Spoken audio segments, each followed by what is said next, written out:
All right. So, good evening. So, I want to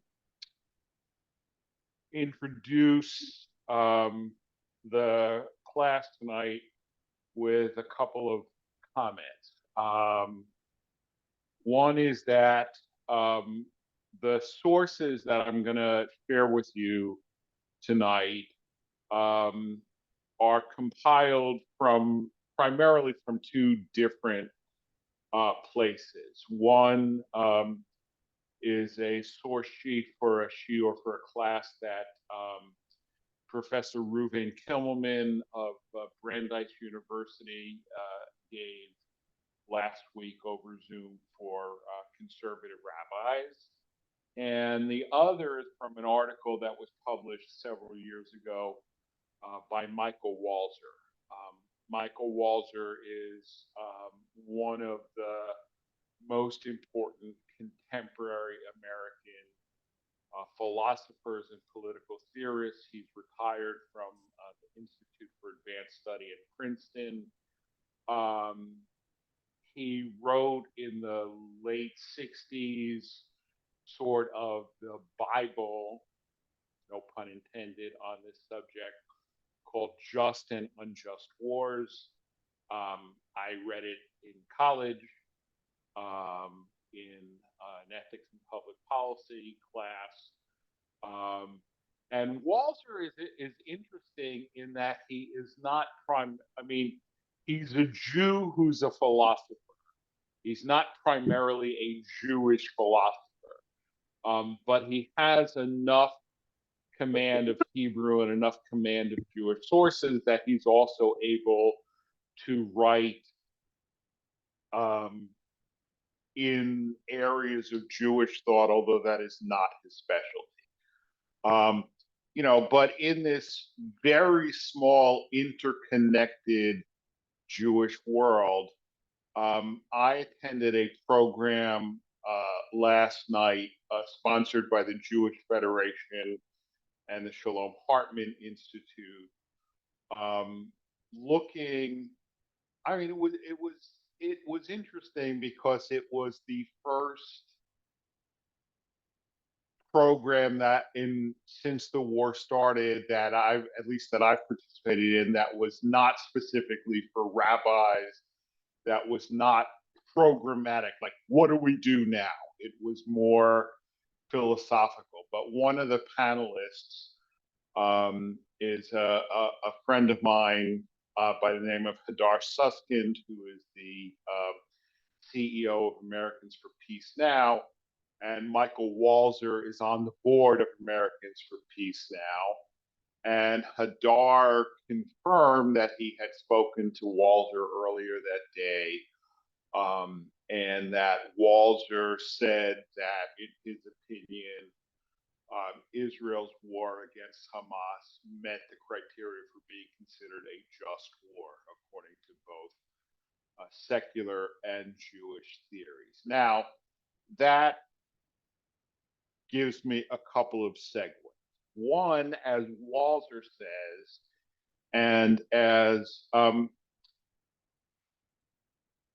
anyway, and some of you have heard me say this in various contexts, is that the halakha is not always a good source for addressing contemporary dilemmas of public policy. And the reason for that is obvious. I mean, Jewish independence ceased in the year 70 of the Common Era and didn't resume until 1948. So there's a period of almost 1900 years when there was no such thing as a Jewish army or a Jewish economy or whatever, so that the rabbis could discuss stuff, but it was all theoretical. It had no practical application. And, it's very easy, believe me, it is easier for me to answer questions when I know that whatever I say, nobody's going to pay any attention in terms of trying to actually figure out what they're actually going to do, right? But when I know that the person is actually going to do what I suggest they should do, I have to be a little bit more responsible, right? It's a little bit more complicated. So, so that the application of Jewish thought on, issues of political theory or public policy was kind of frozen in amber for almost 2,000 years. The second thing to bear in mind is that Israel is not a halakhic state. In other words, right? I mean, the halakha may have what to say about a particular question, but that doesn't mean that Israel is obligated, even internally, by its own, rulemaking to follow the halakha. It's not a halakhic state, and that was first established. And those of you who participated in this class over the past couple of years may remember a reference to the Brother Daniel case, where a Carmelite monk who was born a Jew wanted to claim citizenship under the law of return. And under halakha, it's very clear. If you are born a Jew, you are a Jew. And so if the law of return followed halakha, there would have been no issue. He would have qualified for citizenship under the law of return. But when it got to the Supreme Court of Israel, one of the first things the Supreme Court says is that Israel is not Medinat Halakha. It's not a halachic state. It's governed by Israeli law, which could or could not be, coinciding with halakha. But so, as there are two different things to look at when we're looking at just war. And I mentioned this in my email that some of you got today. And the sort of the classic Western thinker on this is St. Augustine. Jus ad bellum and jus in bello means essentially the question of whether it is lawful to fight a war or not, and then the question of conduct of that war, right? And they're not the same thing. In other words, you could say that, and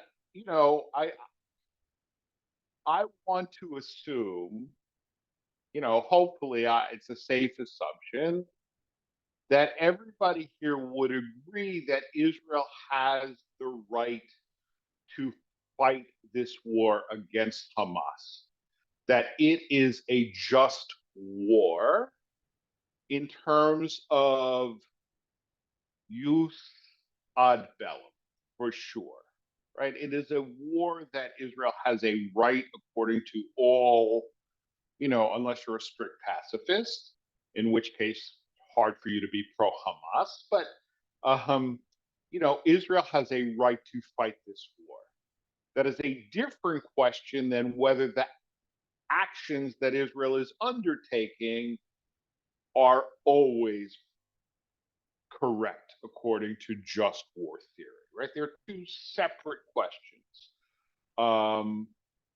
And that is true in both, secular ethics and in Jewish or halachic ethics of war, as we'll see. Okay, so now I want to jump into the material, and please, as always, if you have a question or something's not clear or whatever, jump in. And I would say jump in rather than raise your hand, because in order for me to see my notes, I have to make the Zoom window small and I may not necessarily see you. You could be, and I don't see you because I'm looking at my notes. So just jump in. We're a small enough group. Now, according to halacha, there are actually three types of war. That is to say, three types of permissible war. Okay? Milchemet mitzvah, milchemet chovah, and milchemet reshut. Okay, what do these terms mean? Milchama means war. Milchemet is the construct state, like I never tire of saying, Kehilat Shalom, same word, but in a contract state. So Milchemet mitzvah means, right, a war that's a mitzvah, an obligatory war. Okay, what is a Milchemet mitzvah? These are biblically commanded wars. Okay, and there are two biblically commanded wars, and this is straight out of the Torah, especially Deuteronomy, the war against the Amalekites, right?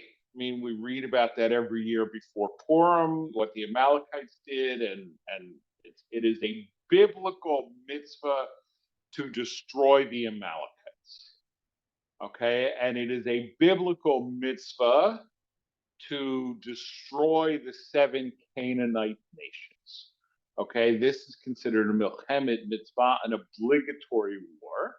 Okay, and for those of you who are saying, whoa, hold on a second, I don't think I like that.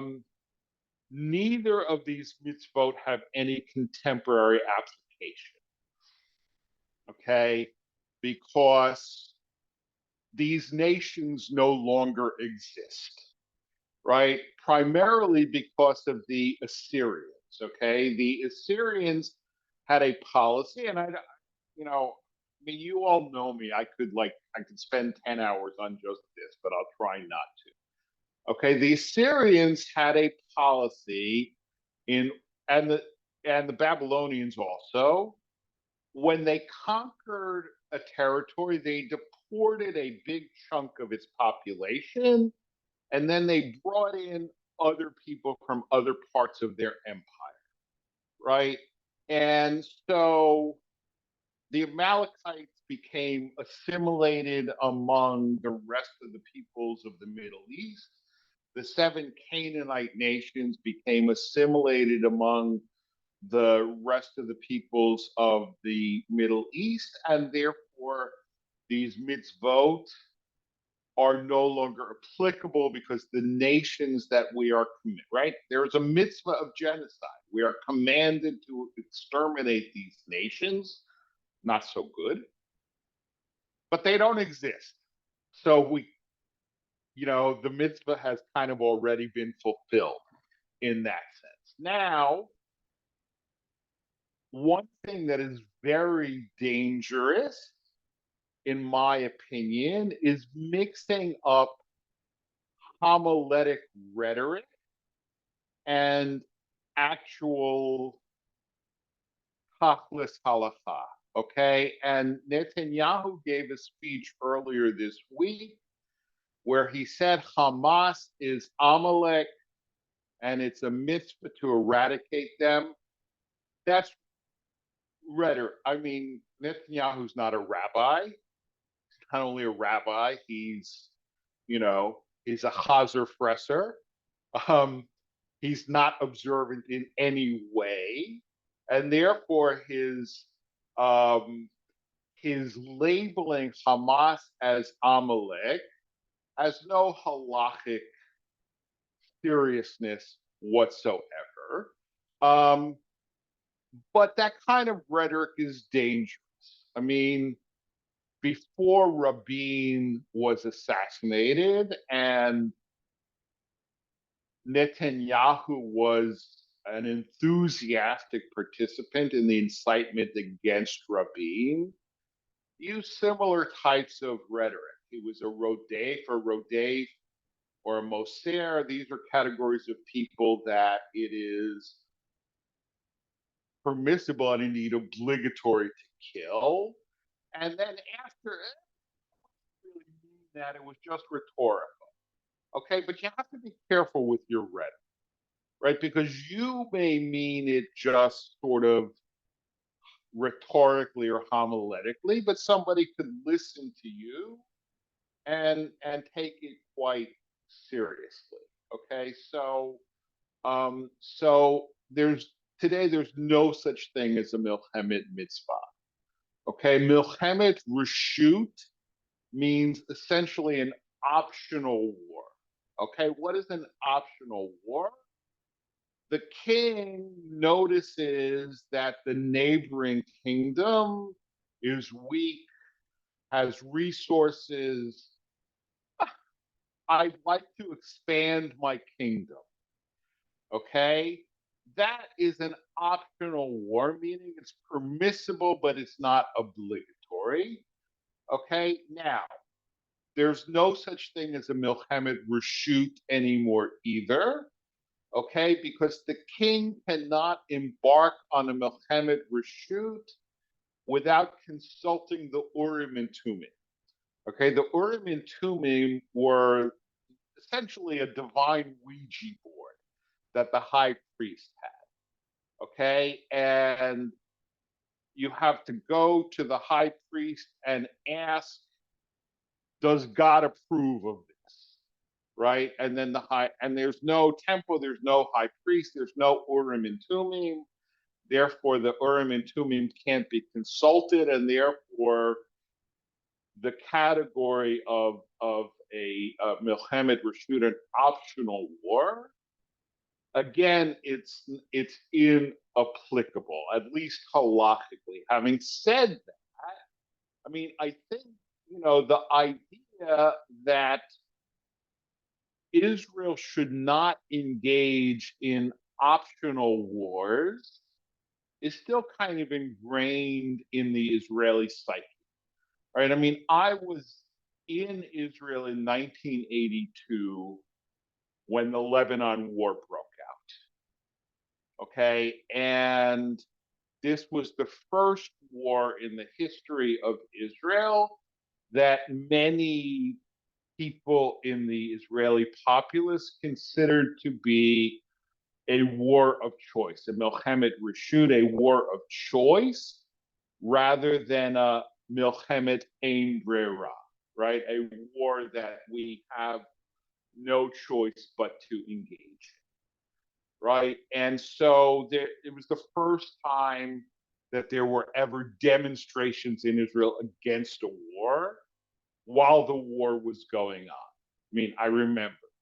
How do I remember? Because I participated in some. And I remember sitting, the night before. I was on a kibbutz at the time, and sitting with one guy who was saying, all right, if they call me up, I'm not going. Okay. And a few hours later, a bus showed up from the army, and he got on it, and he went, and he was wounded. Now, fortunately, he was wounded and not killed. But before the Lebanon War, it would have been unthinkable for somebody to say, if they call me up, I'm not going. They called him up and he went, even though he said, if they call me, I'm not going. But again, it would have been absolutely, unthinkable for somebody to even say that, let alone do that. And then the third category is what's known as a milchemet hovah, which is an obligatory war. But notice hovah and mitzvah are different words in Hebrew. So mitzvah is a commandment, hovah is an obligation, let's say. Okay, what is the milchemet hovah? Milchemet hovah is a war of self-defense.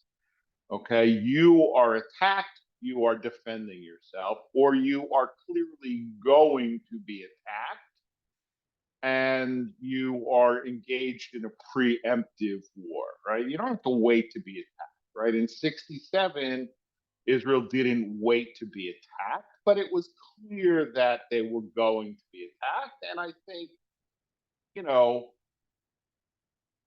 nobody seriously questioned. When I say nobody, I mean the exception of the Arab world, nobody really questions the fact that 67 was a defensive war, even though Israel struck first. So that's a milchemet chovah. And then the question, so is the current war a milchemet chovah? I would say yes. Right? Again, the fact of the war, which is not the same thing as saying the conduct of the war is necessarily appropriate according to Jewish thought. Okay. But as I said before, this is all in theory. First of all, Israel is not a halachic state.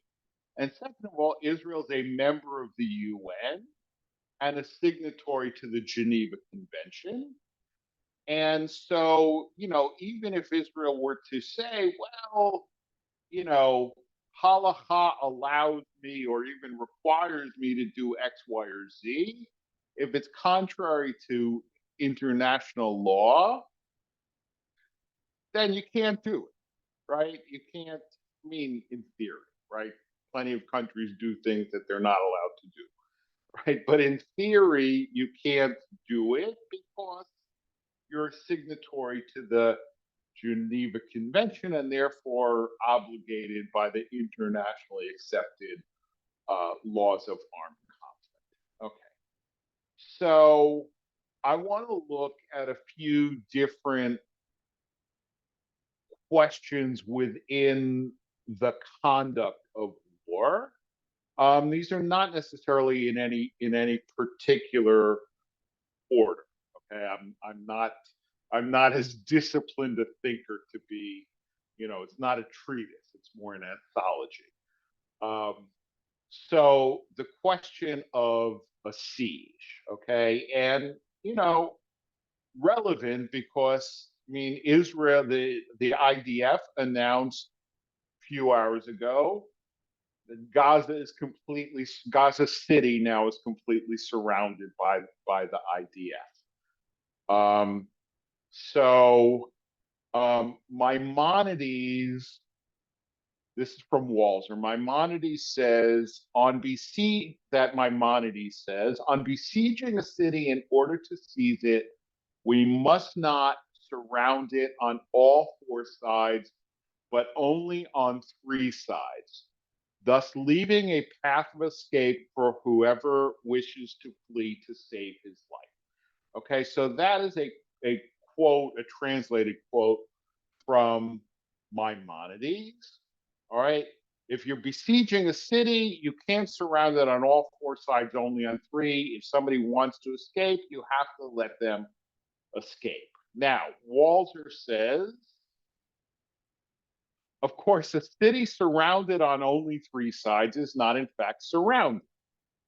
If people can leave, then the food supply inside the city can be stretched out, perhaps indefinitely, or other people can enter bringing supplies and reinforcements. It is hard to see how the city could ever be taken given this rule, which seems clearly designed for the sake of the inhabitants, not of the army outside, although this is ostensibly a Jewish army. Okay, and then a century later, Nachmanides strengthened the rule and added a reason. We are to learn to deal kindly with our enemies. It is enemy civilians who are treated kindly here, for the ordinary or four-sided siege is a war against civilians. Okay, now, question. What is the current application of this law? Right? I mean, it seems clear to me, right? And I want to distinguish between two different things, right? People calling for a ceasefire and people calling for a humanitarian pause.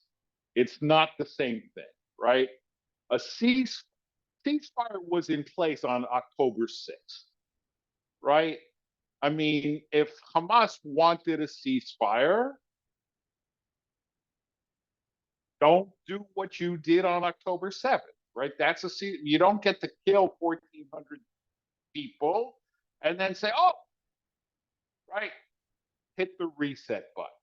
That's what a ceasefire is. But a humanitarian pause to allow people to get out, to allow food and medicine to get in, a pause of a few hours or a day, um, allowing, people to leave via the Rafah crossing, which are now being allowed. I mean, I think that is in accordance with at least the spirit of this law, right? That it, a war is not to be fought against civilians, and that civilians have to be given the means to flee. Now, having said that, I want to acknowledge that this is extremely complicated, okay? Because, you know, in terms of international law of armed conflict, right, there are other laws that Hamas violates gleefully, right? Like combatants are supposed to have uniforms and insignia, right? Um, and um, civil hospitals and schools and apartment buildings are not, you don't locate military, right? So that if you allow civilians to flee, you're potentially also allowing Hamas soldiers to flee who are, they're not walking around wearing uniforms and insignia, right? Um, and, if you're allowing food and medicine in, right, who's getting that food? Who's getting that medicine? Is the fuel going to be used for generators to provide electricity to a hospital? Or is it going to be used as propellant for rockets? Right? I mean, again, I sit here and I teach about what halachic theory says, right? The application of that in the real world is not so simple, right? And every step that is taken to make life easier or even possible for civilians can also be misused to strengthen the hands of Hamas. And that's a terrible, terrible dilemma. Um, I want to pause here. I've spoken now for about half an hour, and I've gotten through about a tenth of the hour's worth of material. But if there are any questions, comments, whatever, before I go on, please. I mean, I know that in terms of like the secular ethics, there are people who know better than I because I don't have a law degree, at least two of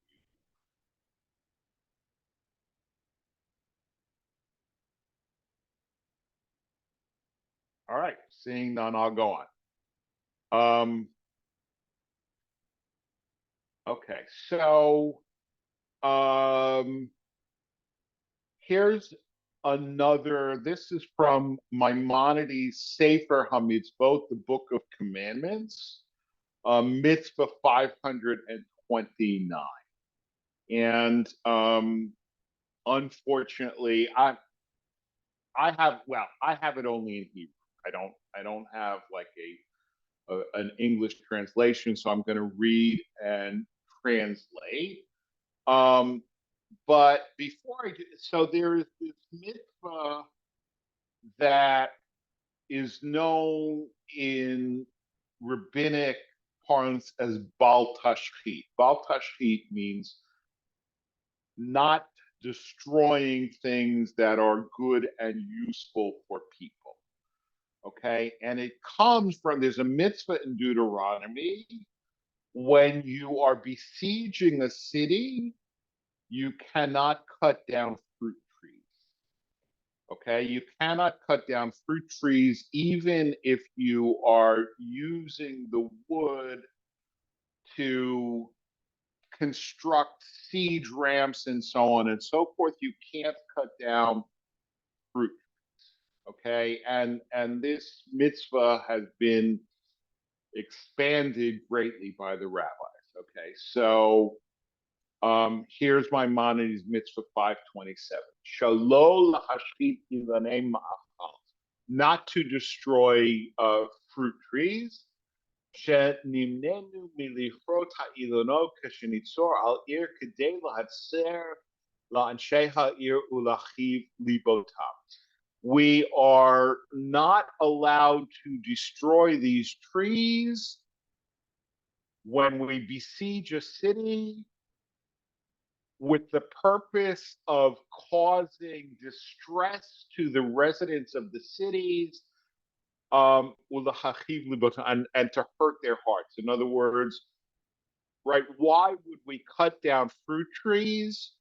Right, because it's distressing and it's hurtful and it causes pain, both physical and emotional, to the inhabitants of that cities, and we're not allowed to do that. And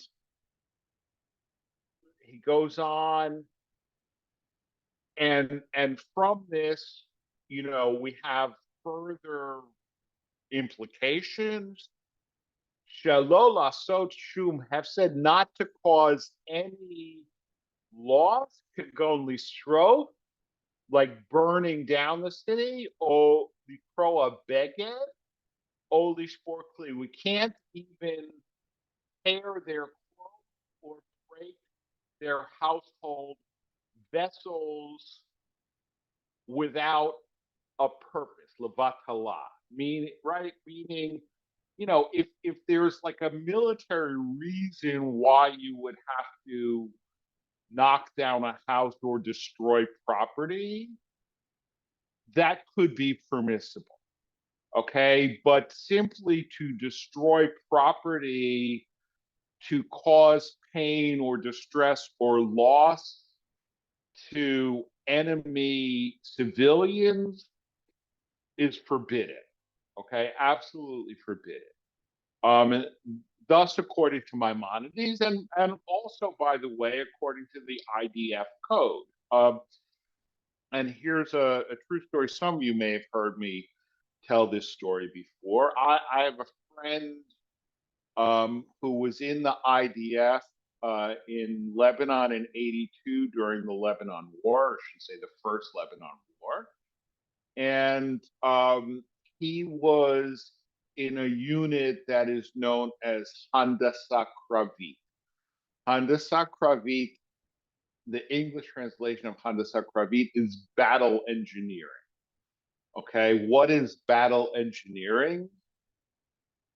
Blowing stuff up.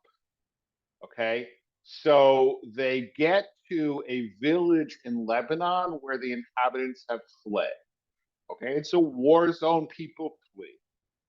Right, the commander says, beautiful, we can practice.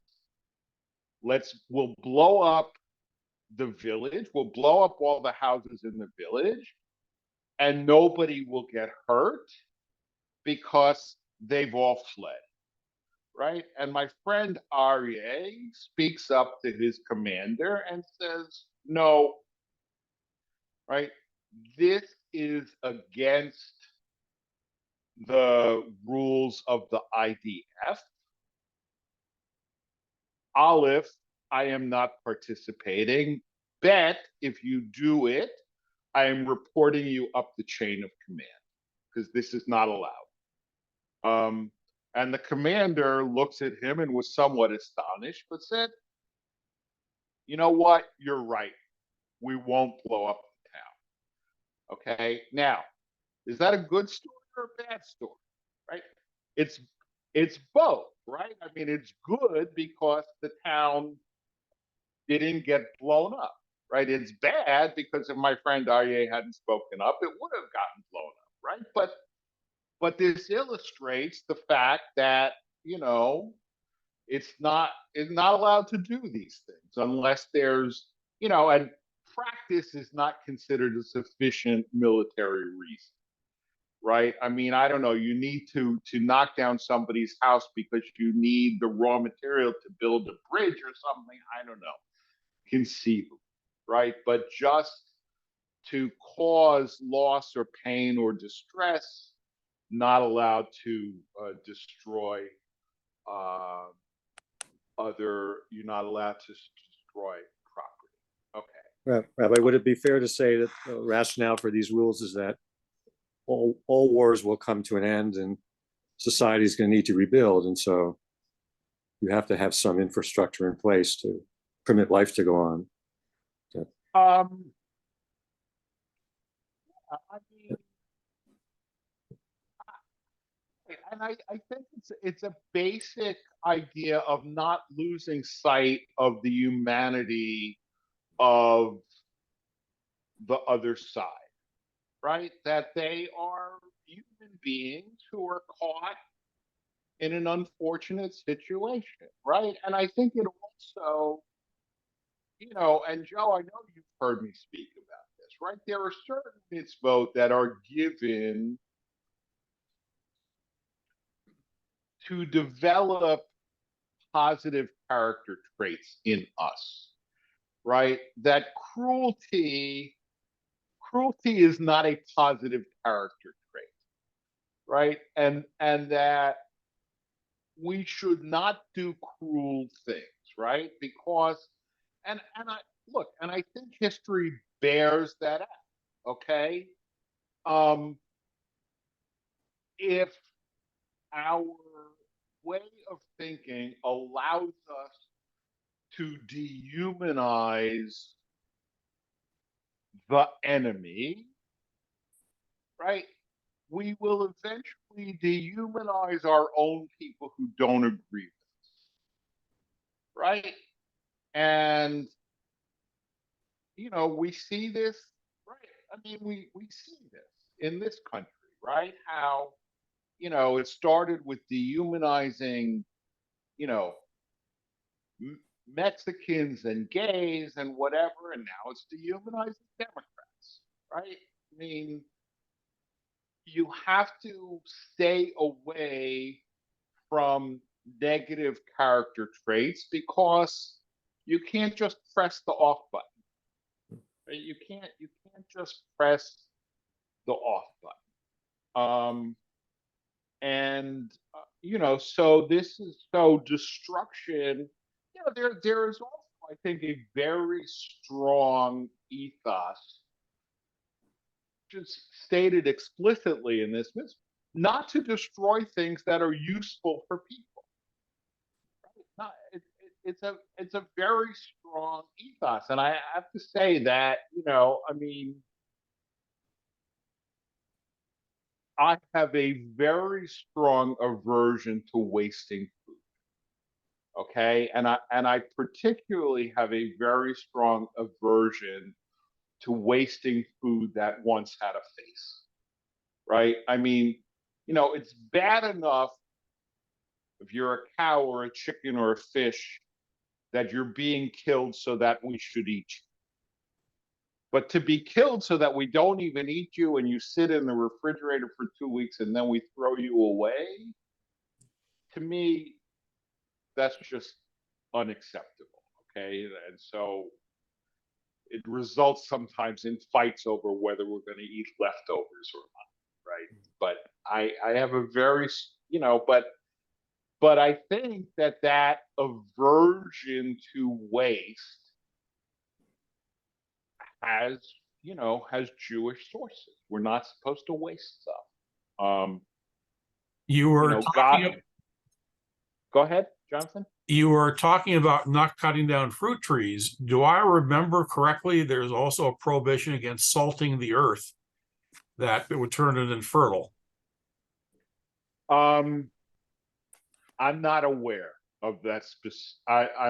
You could be right. I mean, I know that that's based on what the Romans allegedly did in Punic Wars or whatever. But I'm not aware. I'm not saying yes or no because I'm just simply not aware.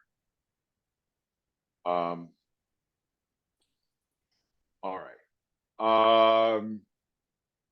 So let's go on. Next, or Deuteronomy 20, chapter 20, verses 10 through 12. When you approach a town to attack it, you shall offer it terms of peace. If it responds peaceably and lets you in, all the people present there shall serve you at forced labor. If it does not surrender to you but would join battle with you, you shall lay siege to it. Okay, so you can't just attack the enemy. You have to offer terms of peace, right? So again, but this is before the war starts, right? I mean, and peace doesn't just mean you know we'll hold hands and sing kumbaya, right? We won't attack you, but you have to surrender. Okay, so if Israel and I don't know what went on behind the scenes, but if Israel had said to Hamas, you know, surrender or we will attack, and they had surrendered, then it would have been wrong for Israel to attack, right? I'm not aware that that actually happened, but I think it's reasonable to assume that had Israel said that, the answer would have been negative anyway. But you have to offer terms of peace. But the terms of peace, it's not just we'll leave you alone. It's surrender and forced labor and so on and so forth. I mean, it's not necessarily generous terms. Okay, so here is Nachmanides' commentary. Oh no, it's not on that. It's on a different verse.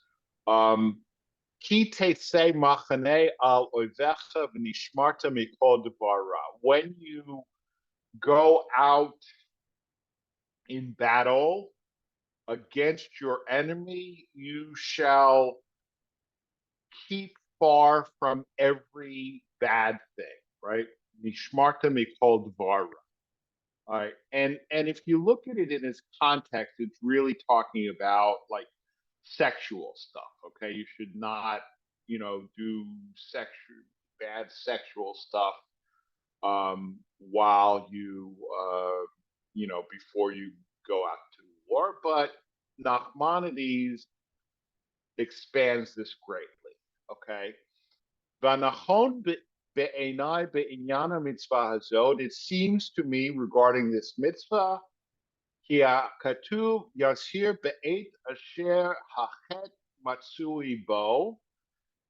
the Torah here is cautioning us about a situation in which sin is rampant. It's a very strong temptation.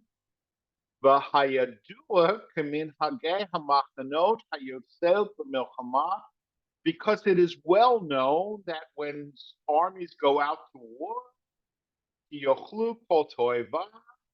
that they'll eat whatever, any treif thing, Yigazlu, that they'll steal, the Yichamsu, the word is Hamas, that they will engage in violence and immorality. Below Yitbosheshu afilu b'nei'ut ub'chol nevela hayashar. All right, so that soldiers in the heat of battle are not ashamed to rape and to do every bad thing. Hayashar bivnei adam b'tivo yitlabesh achzariut.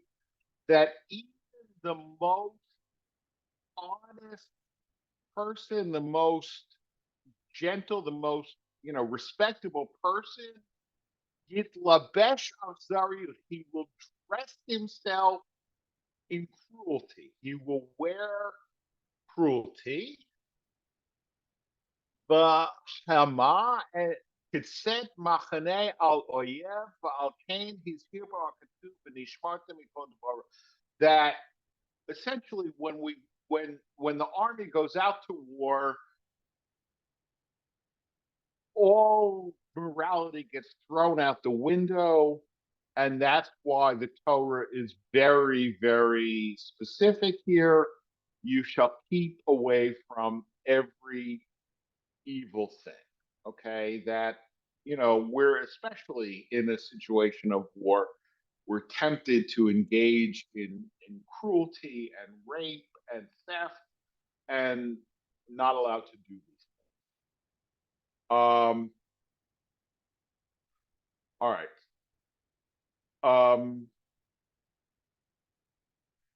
And so a couple of other points. Also in Deuteronomy, there is this really interesting passage before you go to war. It says, then the officer shall address the troops as follows. Is there anyone who has built a new house but has not dedicated it? Let him go back to his home lest he die in battle and another dedicate.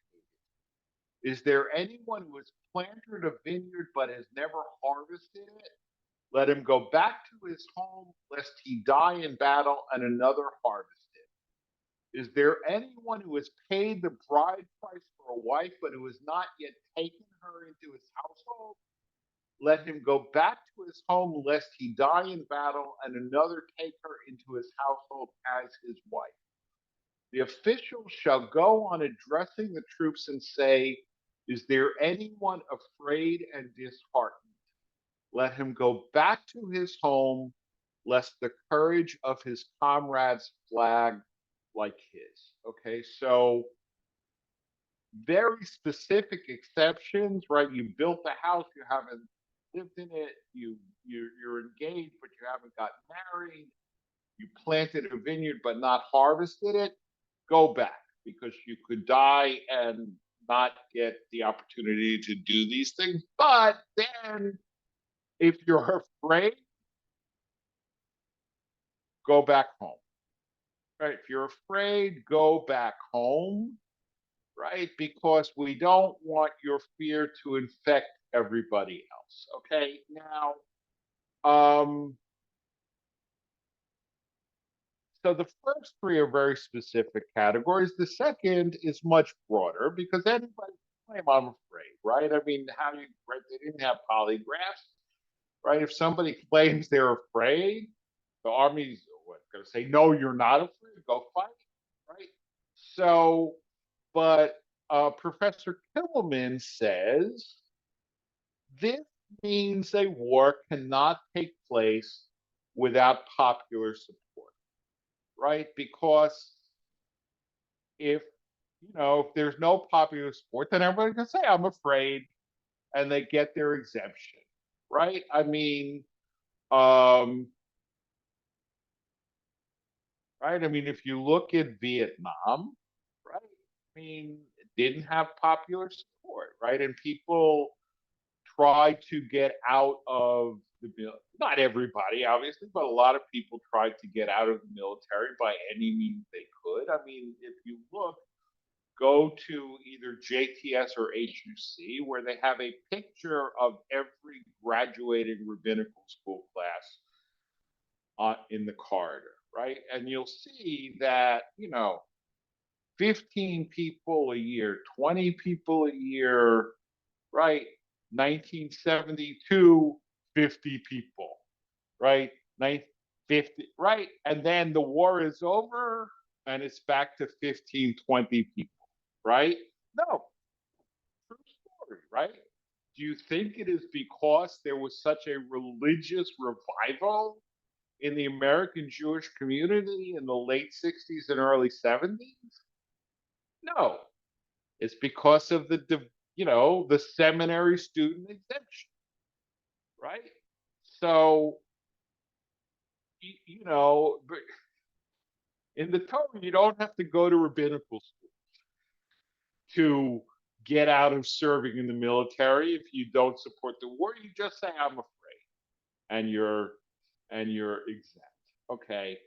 Now here's the last thing, that this is all from Walzer, and I wanna read it, because the question of the role of non-combatants. Okay, and this is Walzer wrote this years and years ago, but I think it's still relevant today. Okay. The title of this section is Maybe It's Okay to Fight Non-Combatants. Debate about such questions in contemporary Israel has not yet produced a major theoretical statement. A number of rabbis have criticized the official purity of arms doctrine, writing as if it were an alien ideology, secular Kantian absolutist, and demanding a relaxation of its ban on the killing of enemy civilians. The critics do not argue that enemy lives are worth less than Jewish lives, for at least with regard to protection against murder, the tradition is basically egalitarian, right? I mean, you can't argue from the sources of Judaism that non-Jewish lives are inherently of less value than Jewish lives, right? Because everybody, right, was created in the divine image, right? Not just Jews, right? So you can't argue that inherently non-Jewish lives have less value. So how do rabbis who do argue against the official, what's known as tohar haneshek, purity of arms, right? That arms are not supposed to be used against civilians. Their argument seems to follow instead from a deep suspicion learned in the centuries of exile and probably better remembered among religious than secular Jews about the extent of the enmity of the others. Nor is the enemy this is the concrete fear that goes with the generalized suspicion reliably confined to soldiers. Civilians too wait and plan to do us harm, right? In other words, and you hear this, right? Nobody in Gaza is innocent, right? Nobody in Gaza is innocent, right? They all want to kill us. They all whatever. I mean, and again, I'm not arguing right or wrong. I'm just, this is what you hear, right? That if we spare them, they'll just kill us. But if this argument has traditionalist roots, it is also very close to all the secular anti-Kantian permissive arguments that have been worked out in every contemporary nation whose soldiers have fought anti-guerrilla or counterinsurgency wars. The guerrilla is hidden among the people who thus become complicitous in his struggle, or he hides himself and is thus responsible for the civilian deaths we cause when we try to find and attack him, right? Which is precisely the argument that's made. And frankly, I would argue a correct argument, right? I mean, as I said earlier, Hamas soldiers are not wearing uniforms, right? They're not in military bases, right? They are embedded among the populace to my mind, on purpose, right? To make Israelis have second thoughts about killing, and to know that if I blow up this rocket launcher, I'm also blowing up a hospital, right? But if I don't blow up this hospital, this rocket launcher is going to be used against me, right? So, and this is to my mind, this is absolutely on purpose, right? So this, what Walzer was writing, very theoretically, is not unique to Israel, right? Every every nation that has been, whether the French in Algeria or the Americans versus the Viet Cong, or the Americans in Afghanistan, or the Americans in Fallujah, or wherever, right? Wherever there's been, a counterinsurgency, right? That's the argument, right? That the guerrilla is hidden among the people who are thus complicit in the struggle. And all right, so here's where Walzer goes on. Anyway, war is hell, for that is the nature of war, wrote Rabbi Shaul Yisraeli after the Kibbutz incident in 1954, in which 69 Jordanian civilians were killed by Israeli forces. That in it, the innocent are destroyed with the wicked. Okay, that is the nature of war. The innocent are destroyed with the wicked. There exist both secular and religious responses to these arguments, but none of them seems to me specifically or in any strong sense Jewish. The resources of the tradition have not yet been fully mobilized and brought to bear in this highly politicized debate. Okay, so that last sentence of Walzer kind of closes the circle that I opened in my introductory remarks, that that the Jewish political theory muscles atrophied over 1900 years of exile, right? And unfortunately, and here I say this as a rabbi, that unfortunately most of the serious halachic authorities in Israel are frankly useless when it comes to this stuff, right? And whereas, I mentioned that I went to this program last night by the Federation and Shalom Hartman, and the ground rules were we could share what was said by other people, but not who said it, right? Because they wouldn't necessarily want it to be attribution. But one of the other rabbis who was there, an Orthodox rabbi, said the following, which kind of, I don't know, it hit me quite strongly. He said, we are all talking about the fact that on October 7th, more Jews were killed on one day than in any day since the Holocaust, right?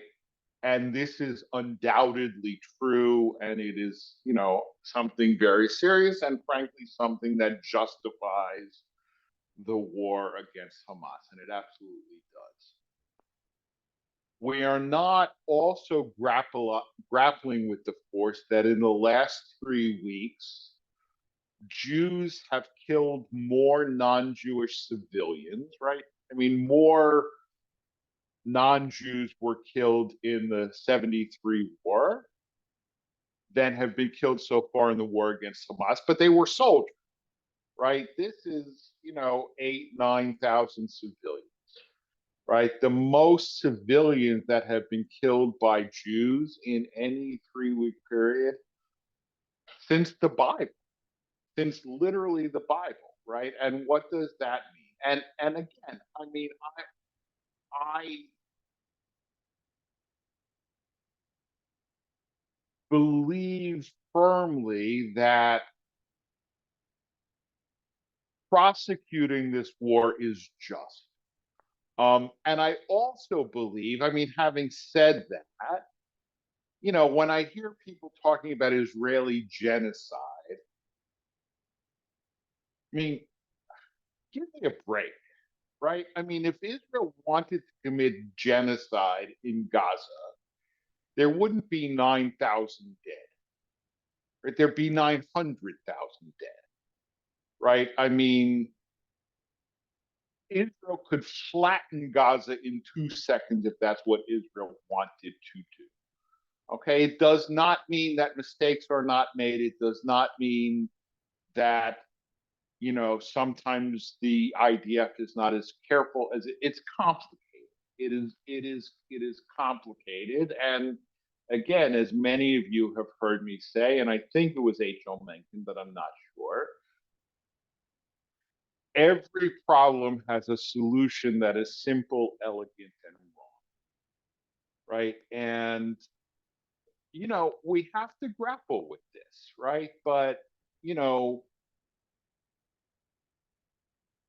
and things that I'm saying to you are not things that I would necessarily say in an op-ed in the Washington Post.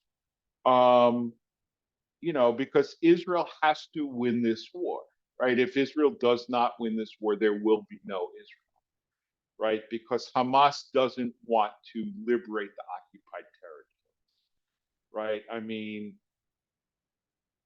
I'm, you know, again, talking about Hamas. I'm not talking about the Palestinian people as a whole. I'm not talking about the Palestinian Authority, right? But as far as Hamas is concerned, right, the existence of a Jewish state the size of my backyard, right, is an abomination against Islam and cannot be allowed, right? So the war has to be won. It doesn't mean that, it's okay to also fight against civilians or to endanger civilians unnecessarily. And, to the extent I think none of us know really precisely what is happening on the ground.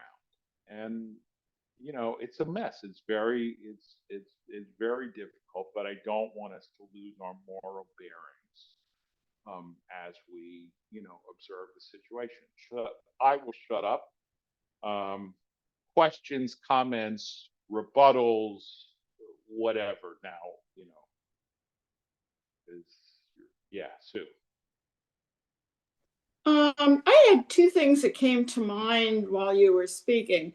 One of them was it seems like a lot of the things that you mentioned have to do with a formal war, against an army of another country. And my first thing that I wondered about, are there any halakhic or biblical references to fighting a guerrilla war, which to me, that's what this is. And it's not like you're fighting a regular army from a country where, like you say, they wore uniforms and they don't start the war by coming in and attacking a bunch of people at a music festival. It's a war between two nations. So I wondered, because so many of the things that you mentioned seem to be more against a full-fledged army of a country. And then I also wondered, I don't know that it's so much cut and dry between the the civilians and the combatants. If you have civilians that are teaching hatred of Jews, and if you have civilians that are organizing youth rallies, and if you have, civilians that are collecting guns and supporting the Hamas or any guerrilla group, then just because they're not on the front with the guns, they're still not in our mind. We think of these wonderful, friendly civilians that are dying, and there are people like that. But aren't there also, in quotes, civilians that are dying that are creating the atmosphere that we see? I think for sure there are, right? But that's not, and I think, the stuff that I shared at the end from Walzer really addresses that, right? That's the argument, right? Is that there, and look, I mean, I think that the distinction between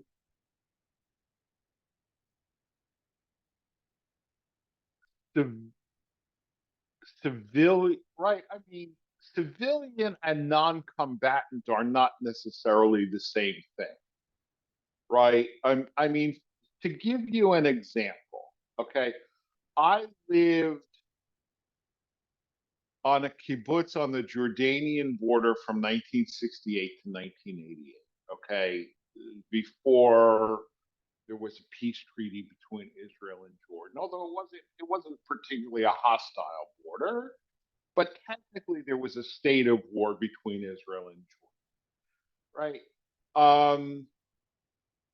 I did guard duty on the kibbutz. Okay. And in order to do guard duty, I had to have a certain basic level of military training, although I was not in the army. Okay. I had an army issued gun. I had an army issued walkie talkie. While I was doing guard duty, I was a civilian, but I was not a non-combatant, right? I mean, it would have been legitimate for the Jordanian army to shoot, right? My mother wouldn't have liked it, right? But it would have been legitimate because technically there was a state of war between Israel and Jordan at the time, right? So, and this is all the more so with Hamas because they don't have uniforms, they don't have membership cards, whatever, right? But so to distinguish between combatants and non-combatants is not simple, right? Having said that, look, I agree with you that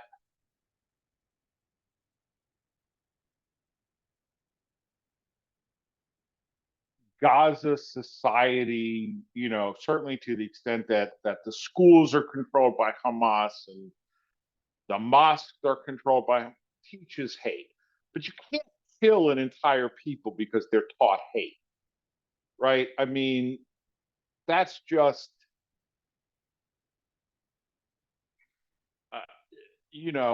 I mean, look, once they take up arms, they're complicit, okay? And I would say, frankly, but it's okay. I mean, on the one hand, I want to say,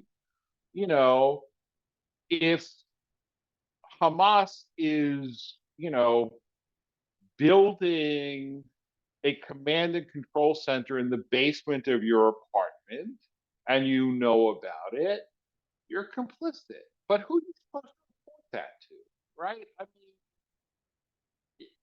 it's not so simple. I mean, and I don't have an easy answer really. I mean, I think some of these dilemmas,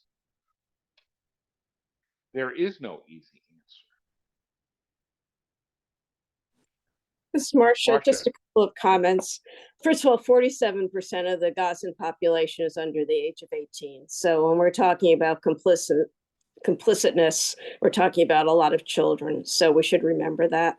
And countries have choices in how they engage in war. I mean, Hamas chose a really awful thing, and nobody, I think, is going to argue that what they did not violate all the rules of war. Whether it was the Geneva Convention, which actually runs very close to what the rabbi was talking about, really quite remarkably, Yeah. Or anybody else's sense of morality. I mean, we don't even need the Geneva Convention to say that it was completely immoral. But Israel has a choice in how it fights this war. And when this war is over, there's going to have to be a way of developing some peace, unless you actually have eliminated all the population of Gaza, which would be genocide, because if you evacuate everybody, that is contrary to the rules of war. And if you kill everybody, you have just eliminated the population. So you have to figure out a way of what is going to happen at the end of this. And you have to think about the politics of it, because war is not just military, it's also political choices. And so I think we have to think about that. And that is, as people who love Israel and as Jews who are tied to this war, whether we want to be or not, we have an obligation too. And as Jews who are tied to a government that is financing this war as citizens, we have an obligation to think that through too.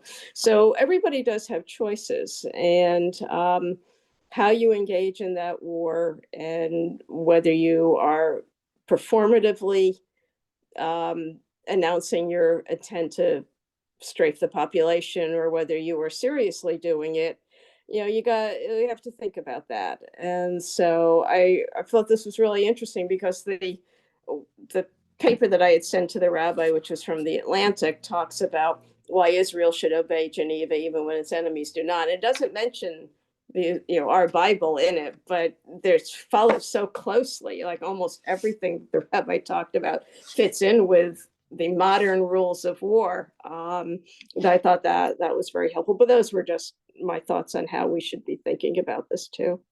Yeah, I mean, I agree with you on both points, right? And we've discussed this, right? And the fear is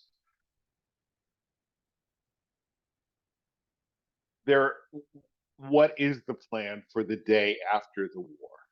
And is there one, right? And this is what what Biden and Blinken have been saying is that Israel has to win the war, but they also have to win the peace. But I think that there is a tremendous congruity between the halachic rules of war and the secular Geneva Convention. Now, I didn't mention this, but Professor Kimmelman at Brandeis says that Hugo Grotius, who wrote, much of this stuff in, I guess, I don't know, the 17th century or so, that he thinks that Grotius actually got a lot of this from Maimonides. That not that he was Jewish, but Maimonides' writings were translated into Latin and people knew it, and so that the congruity between the Geneva Convention and the halachic rules of war is not necessarily accidental. I mean, I don't know how Kimmelman would prove that, but that's what he says. All right, anybody else? All right, well, thank you, and good night and Shabbat Shalom. Thank you. Thank you. Thank you. You're welcome. Thank you. Good night. Thank you.